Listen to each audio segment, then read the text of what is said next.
Assalamu alaikum warahmatullahi wabarakatuh. Dear students, in this lecture we are going to know about the interjection. That is very important chapter in grammar. So I think it is useful for you. So I want to teach it. तो आइए शुरू करते हैं chapter number 42 the interjection. Interjection क्या चीज़ होती है, इसका हम इंग्लिश में कैसे इस्तेमाल करते हैं और कहाँ पे इसका इस्तेमाल किया जाता है, ये सारी चीज़ें इसमें हम जानेंगे और समझने की कोशिश करेंगे। तो आइए शुरू करते हैं हम। एग्जामिन द फॉलोइंग सेंटेंसेस, आने वाले सेंटेंसेस को जानिए, जांचिए, परखिए। तो आइए हमारे फर्स्ट सेंटेंस है hello what are you doing there. Hello, आप वहाँ पर क्या कर रहे हो। Number 2, alas he is dead. Alas वो मर चुका है। Hurrah we have won the game. Hurrah हम मैच को जीत चुके हैं। हैव दे गॉन, क्या वे लोग जा चुके हैं। ओह I got such a freight, मैं ऐसे डरा, इस तरीके से डरा। Hush don't make a noise, hush शोर मत मचाओ। तो यहाँ पर आपने देखा हेलो, एलॉस, हुर्रा, आह, ओह, हश, ये सारे वर्ड क्या हैं, इंटरजेक्शन हैं। ओके, तो आइए हम देखते हैं। हेलो उस वक़्त हम इस वर्ड का इस्तेमाल करते हैं जब हम एक दूसरे आदमी को मुखातब कर रहे होते हैं, तो हम उसको क्या कहते हैं, हेलो। हेलो की मीन्स होता है सुनिए। ओके, हेलो मीन्स सुनिए। और जो दूसरा वर्ड है तो hello what are you doing there, सुनिए आप वहाँ पर क्या कर रहे हैं। तो यहाँ पर हेलो ये जो वर्ड है ये इंटरजेक्शन है, इंटरजेक्शन वर्ड है। एलॉस, एलॉस का इस्तेमाल हम उस वक़्त करते हैं जब हमें अफसोस हो, गम हो, टेंशन हो, एक चीज़ के खो जाने की वजह से, जुदा हो जाने की वजह से किसी से, और ये दुख के टाइम पे हम इसका इस्तेमाल करते हैं। जैसे यहाँ पे इस्तेमाल किया गया है एलॉस ही इज़ डेड, हाय अफसोस वो मर गया। तो यहाँ पर आपने देखा एलॉस के माने हाय अफसोस, इसके ज़रिए से हम दुख, दर्द और गम को बयान करते हैं, शो करते हैं, एक्सप्रेस करते हैं। Hurrah we have on the map, खुशी मनाइए हम गेम को जीत चुके हैं। तो हुर्रा का इस्तेमाल उस वक़्त किया जाता है जब आप खुशी मनाने के मूड में हो, आप एक अच्छे मिजाज में हो, आपको कोई चीज़ हासिल हुई हो, तो उस वक़्त हुर्रा का इस्तेमाल किया जाता है। हुर्रा यानी हो, हम गेम जीत चुके हैं। अगला वर्ड है हमारा हैव दे गॉन, क्या वे लोग जा चुके हैं। तो का इस्तेमाल उस वक्त करते हैं जब हमें यानी अचानक कोई सरप्राइज़ मिले, कोई ताज्जुब की बात हमारे साथ वाक़ हो, तो उस वक़्त हम का इस्तेमाल करते हैं। हैव दे गॉन, हाय अफसोस, ओ ताज्जुब की बात, क्या वो जा चुके। ओह I got such a freight, ओह अफसोस मैं इतना डर गया।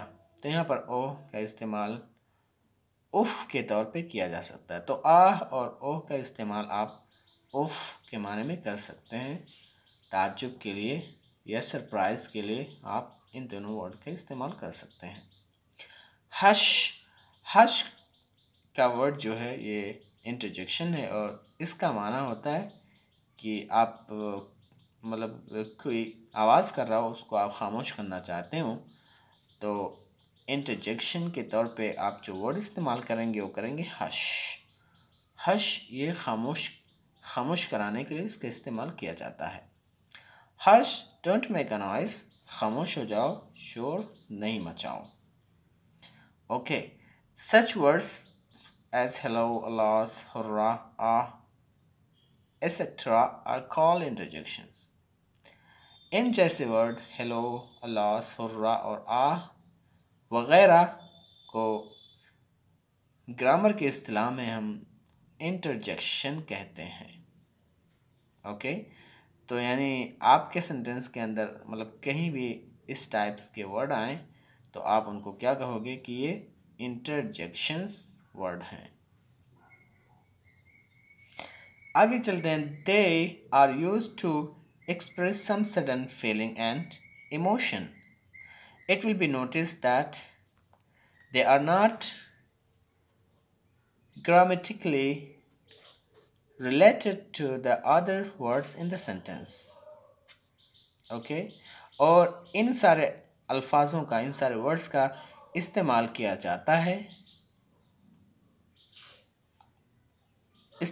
जाता है अचानक से फीलिंग को या इमोशन को, जज्बात को, शऊर को एक्सप्रेस करने के लिए, बयान करने के लिए।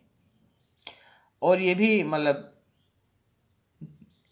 इससे मालूम हुआ होगा कि ये मतलब सेंटेंस से ताल्लुक़ नहीं रखते हैं ग्रामर के रूप से, यानी एक अलग पार्ट होता है और सेंटेंस का एक जुज़ वगैरह नहीं होता है, ये अलग होता है।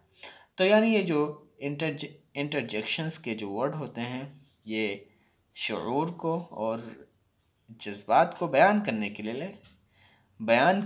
के लिए इस्तेमाल किया जाता है, चाहे वो फीलिंग आपकी सरप्राइज़ की हो, खुशी की हो और दर्द की हो या दुख की हो, कोई भी फीलिंग्स या इमोशंस हो, कोई भी शऊर या जज्बात हों, उनके लिए अकॉर्डिंग टू देयर मीनिंग्स आप इन वर्ड्स का इस्तेमाल कर सकते हैं।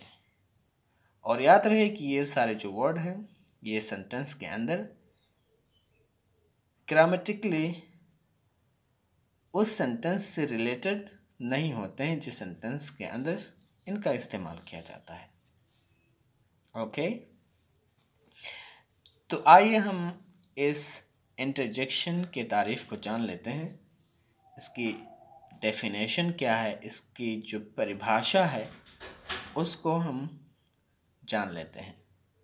An interjection is a word which expresses some certain feeling or emotion. Interjection एक ऐसा वर्ड है जिसके ज़रिया से हम अचानक वाले शऊर और जज्बात को बयान करते हैं। ओके, तो इंटरजेक्शंस में एक्सप्रेस और इंटरजेक्शंस के ज़रिया से आने वाले शऊर को, आने वाले जज्बात को हम बयान कर सकते हैं। तो इसकी जो तारीफ़ हुई कि इंटरजेक्शन एक ऐसा वर्ड होता है जिसके ज़रिया से हम फीलिंग्स और जज्बात को लफ्ज़ों में बयान कर सकते हैं। और जो इंटरजेक्शंस होता है वो मुख्तलिफ़ मानों के लिए इस्तेमाल किया जा सकता है, जैसे नीचे हम इसके ताल्लुक़ से बताएंगे। तो इंटरजेक्शन का जो फर्स्ट इस्तेमाल है जॉय, खुशी के लिए हम इंटरजेक्शन के इस्तेमाल कर सकते हैं। फर्स्ट ऑफ ऑल है हुर्रा और हुज्जा। आप जब खुश हों, आपके दिल के अंदर, आपके शऊर के अंदर, आपके जज्बात के अंदर कोई खुशी हो, उसे आप फील कर रहे हों, उसको महसूस कर रहे हों, तो इसको हम इंटरजेक्शन में बयान कर सकते हैं। और जॉय के लिए जो हम वर्ड इस्तेमाल करेंगे इंटरजेक्शंस का, वो हम क्या करेंगे, हुर्रा और हुज्जा। तो मतलब खुशी के मौके पर आप हुर्रा और हुज्जा का इस्तेमाल कर सकते हैं। नंबर 2 है ग्रीफ, यानी मतलब गम के लिए आप इंटरजेक्शन के तौर पे जो वर्ड इस्तेमाल करेंगे वो क्या करेंगे, एलास। एलास माने हाय अफसोस। तो आप अगर मतलब आप गमी महसूस कर रहे हो, आपके फीलिंग्स में, आपके इमोशंस में गमी का वजूद हो, तो आप उस वक़्त जो वर्ड इस्तेमाल करेंगे गम को एक्सप्रेस करने के लिए, वो कौन सा वर्ड होगा, वो होगा एलास। Alas, okay. तीसरा इस्तेमाल है इंटरजेक्शन का, वो है सरप्राइज़। अगर आप ताज्जुब में हो और उस ताज्जुब को आप बयान करना चाहते हो अपने साथियों से, अपने दोस्तों से, अपने फैमिली से, किसी से भी, तो उसके लिए इंटरजेक्शन के तौर पे जो वर्ड इस्तेमाल करेंगे, आप कौन सा वर्ड इस्तेमाल करेंगे, हा और वाट का इस्तेमाल करेंगे। अगर आप ताज्जुब में हैं, अगर ताज्जुब में हो गए हैं, तो आप क्या कहोगे, हा या वाट। हा और वाट का इस्तेमाल करेंगे। नंबर 4 है इंटरजेक्शन का इस्तेमाल अप्रूवल के तौर पे आप इंटरजेक्शन का इस्तेमाल कर सकते हैं। यानी आप एक चीज़ को मंजूरी दे रहे हो, उसको मान रहे हो, उसको एक्सेप्ट कर रहे हो, उसको एडमिट कर रहे हो, तो उस वक़्त जो हम इंटरजेक्शन के वर्ड इस्तेमाल करेंगे वो होगा हमारा वर्ड ब्रेव। तो ये रहा हमारा 4 इस्तेमाल इंटरजेक्शंस वर्ड के, जो यहाँ पर आपके सामने पेश की गई। ओके, यूनिट नंबर 419 को देख लेते हैं। Certain groups of words also used to express some sudden feelings and emotions.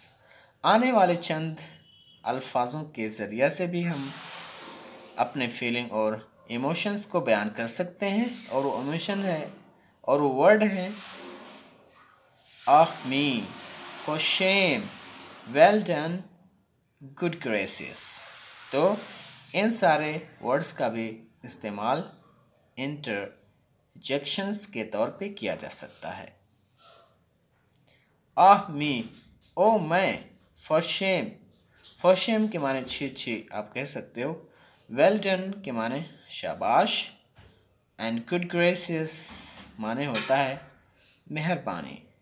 तो इन सारे वर्ड का इस्तेमाल इंटरजेक्शंस के तौर पे आप कर सकते हैं।